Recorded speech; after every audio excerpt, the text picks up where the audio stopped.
സംഘർഷം തുടരുന്ന ബംഗാളിലെ സന്ദേശ് കാലിയിൽ രാത്രിയും പകലും മമതയുടെ പോലീസ് കാവൽ നിൽക്കുന്നിടത്ത് ഭരണകൂടത്തിന്റെ കണ്ണുവെട്ടിച്ച ഒരു പെൺകുട്ടി ഗ്രാമത്തിൽ കടന്ന് നാട്ടുകാരുമായി സംസാരിച്ചു.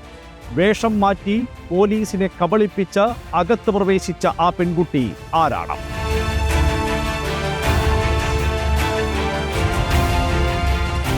കൊൽക്കത്തയിലെ ബ്രിഗേഡ് ഗ്രൗണ്ടിൽ ജനുവരി 7 നടന്ന ഇൻസാഫ് റാലിക്ക് നേതൃത്വം നൽകിയ ഒരാളുണ്ട്. പേര് മീനാക്ഷി മുഖർജി. മമതയോട് യുദ്ധം പ്രഖ്യാപിച്ച ബംഗാളിന്റെ ഇടത് തീപ്പൊരി, ഡിവൈഎഫ്ഐയുടെ പശ്ചിമ ബംഗാൾ സംസ്ഥാന സെക്രട്ടറി. അന്ന് അണിനിരന്ന 10,000-ങ്ങളോട് അവൾ പറഞ്ഞു, തിരിച്ചുവരവിനുള്ള പോരാട്ടം നാം ആരംഭിച്ചിരിക്കുന്നു, ഇനി പിന്നോട്ടില്ല, അവസാനം വരെയും പോരാടും. ബ്രിഗേഡ് ഗ്രൗണ്ടിൽ തുടങ്ങിവെച്ച പോരാട്ടത്തിന്റെ 2ാം ഘട്ടത്തിന് സന്ദേശ് ഖാലിയിൽ തുടക്കം കുറിച്ചിരിക്കുകയാണ്. നയിക്കുന്നവരിൽ മുന്നിൽ മീനാക്ഷി. 2007 മാർച്ച് 14 ബംഗാളിൽ 34 വർഷം നീണ്ട ഇടത് ഭരണത്തിന്റെ അന്ത്യം കുറിച്ച നാൾ.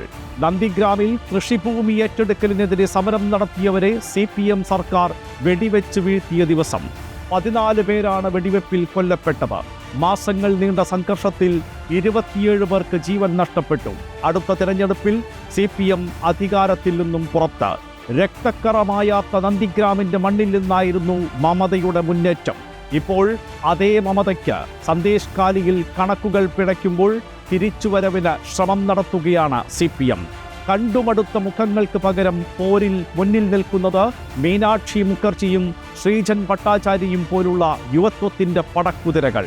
2011 40 സീറ്റിലൊതുങ്ങി 3ാം സ്ഥാനത്തേക്ക് പോയതിനു ശേഷം CPM-ന് ബംഗാളിൽ ഒരു തിരിച്ചുവരവ് ഉണ്ടായിട്ടില്ല. അന്ന് 3 സീറ്റ് മാത്രം നേടിയ BJP ഇന്ന് 76 സീറ്റ് നേടി മുഖ്യ പ്രതിപക്ഷമാണ്. 213 സീറ്റിന്റെ കനത്ത ഭൂരിപക്ഷത്തിൽ ബംഗാൾ ഭരിക്കുന്ന മമതയ്ക്ക് മുന്നിൽ ഒറ്റ സീറ്റിൽ പോലും ജയിക്കാതെ സംപൂജ്യരായി CPM. ആ പൂജ്യത്തിൽ നിന്നാണ് പുതിയ കുതിപ്പിനുള്ള നേരിയ ശ്രമം. സന്ദേശ് ഖാലിയിൽ മമതാ സർക്കാരിന്റെ തോക്കിൻ മുനകളെ ഭയക്കാതെ അകത്ത് കടന്ന ഗ്രാമവാസികളെ കണ്ട മീനാക്ഷി മുഖർജിയും സംഘവും ബംഗാളിലെ CPM-ൽ ഉയർത്തുന്ന പ്രതീക്ഷയും ആവേശവും ചെറുതല്ല.